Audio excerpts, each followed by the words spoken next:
Aujourd'hui, on va parler du système capitaliste et du coût du capital pour les entreprises. Pour rappel, le capital, c'est avant tout des investisseurs. En France, ils ont l'avantage d'avoir un moyen de pression par le biais du conseil d'administration. Peu à peu, les actionnaires sont devenus des dirigeants, quand les dirigeants devenaient, eux, des managers tout au plus. Bien que légalement, le pouvoir de gestion est toujours réservé aux dirigeants de l'entreprise. Mais comme aujourd'hui, c'est le fric qui fait tourner le monde, c'est celui qui a le fric qui décide de comment il tourne. On va grossir le trait et on va, par ce biais, s'intéresser au système actionnarial français. Comment ça marche, quels en sont les tenants, quels en sont les aboutissants. Dans le monde du capital, il existe deux types d'investisseurs. D'un côté, les investisseurs stratégiques qui placent leur argent sur du long terme, et de l'autre, les investisseurs spéculateurs qui, eux, placent leurs investissements sur du court terme. Les investisseurs stratégiques sont ici des capitaines d'industrie ou des particuliers à la recherche principalement d'un dividende, donc un intérêt versé annuellement à un possesseur d'actions d'une entreprise, versé par cette entreprise, donc on est bien dans une approche de long terme. D'autre part, on a les investisseurs de court terme, donc eux, ça va être les hedge funds, les particuliers. Les hedge funds, ce sont les fonds de pension. Alors en l'occurrence, on parle d'investisseurs qui vont chercher uniquement la plus-value actionnariale. Alors la plus-value actionnariale, c'est simplement la différence entre le prix où vous avez vendu l'action et le prix où vous l'avez acheté, ce que vous avez engrangé comme bénéfice. Le prix de l'action, quant à lui, dépend de l'offre et de la demande. Logiquement, s'il y a plus de demandes sur une action, son prix augmente, et inversement. Ce système, à la base, il est pensé pour que les entreprises puissent se financer d'elles-mêmes en vendant une partie de leur propre entité. C'est ce qu'on appelle l'action. Et en contrepartie de la détention de cette action, vous percevez un dividende. Dividende qu'on pourrait assimiler à un intérêt bancaire, intérêt qui, contrairement à son homologue bancaire, n'a pas de fin écrite, explicite.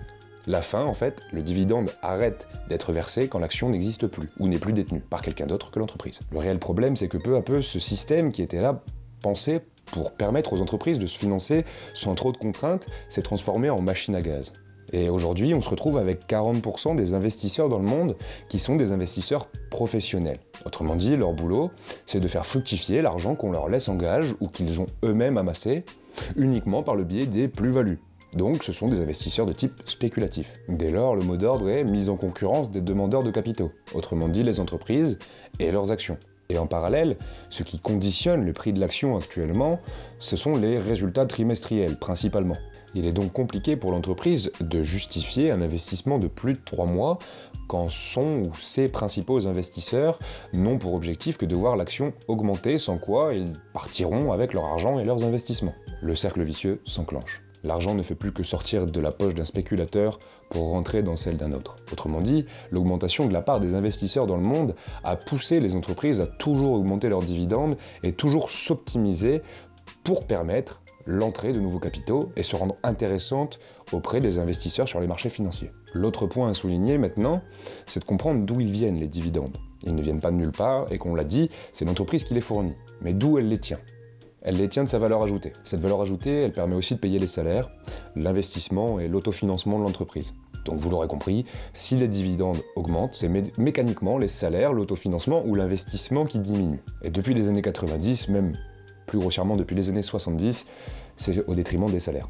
Ensuite, la mentalité des actionnaires a changé. Au milieu du siècle dernier, les actionnaires et investisseurs de tous bords étaient eux-mêmes souvent concernés par les investissements qu'ils finançaient. La globalisation financière n'avait pas encore eu lieu, et il était difficile d'investir dans un pays étranger non allié.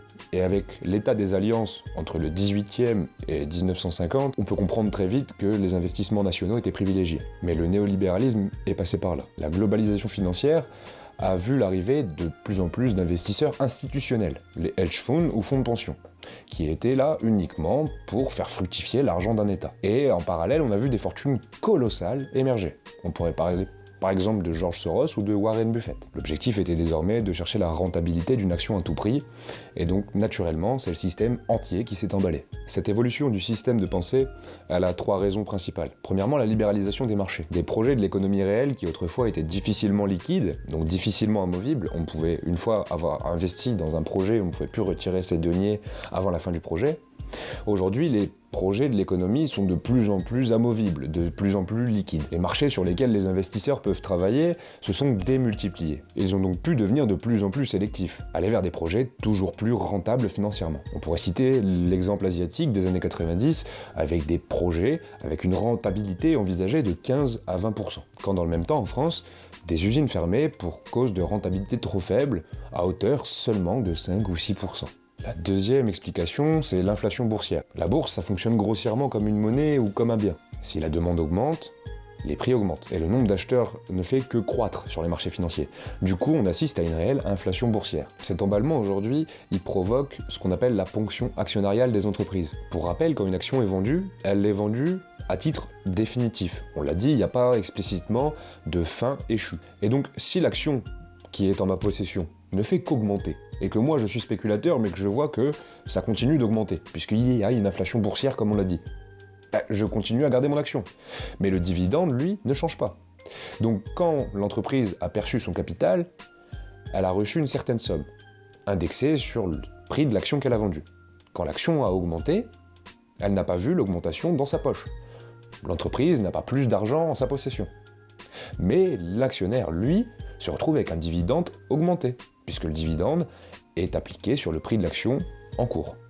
L'exemple flagrant en ce sens, c'est les États-Unis. L'entreprise reverse plus d'argent aux actionnaires qu'ils ne lui permettent d'en investir. Et le dernier point qui pose problème, que j'ai rapidement abordé il y a quelques secondes, c'est le marché secondaire. Comme tout produit, les produits financiers, ils se vendent et s'échangent sur deux marchés. Le primaire, donc le marché du neuf, et le secondaire, le marché de l'occasion. Quand une entreprise émet des actions, elle va donc les émettre sur le marché primaire, à l'attention des investisseurs. Et si moi je suis l'investisseur, qui achète donc cette action, et que cette action prend 30% sur les 3 ou 4 mois où je la détiens, je décide naturellement de la vendre. Et du coup, les 30% que j'ai gagnés en plus-value, ils tombent directement dans ma poche. Par contre, l'entreprise, elle en voit pas la couleur. Et le pire, c'est que l'action que j'ai vendue à un autre investisseur, il peut continuer le petit manège et profiter des plus-values toujours, sans que l'entreprise ne voit jamais la couleur de l'argent qu'elle crée à son insu. Si on met ce problème en parallèle avec l'inflation boursière que j'ai évoquée un peu avant, on comprend très vite qu'aujourd'hui le problème, il s'auto-alimente. On a des investisseurs qui vont sur le marché primaire et qui vont acheter des actions pour profiter de la plus-value,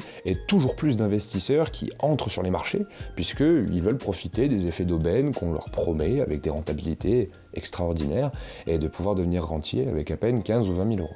Le résultat de ce système, c'est qu'aujourd'hui, un produit qui est valorisé sur le marché financier, donc sur des lignes de compte, est surévalué 50 fois au-dessus de sa valeur réelle. C'est-à-dire que, pour vous donner un exemple très concret, si vous achetez un ordinateur chez Boulanger, qu'il vaut 200 euros, sur le marché financier, ce même ordinateur, son titre de propriété, par toutes les intermédiations qu'on a citées au-dessus, par l'inflation, par toutes ces choses-là, il vaut, grosso modo, 10 000 euros.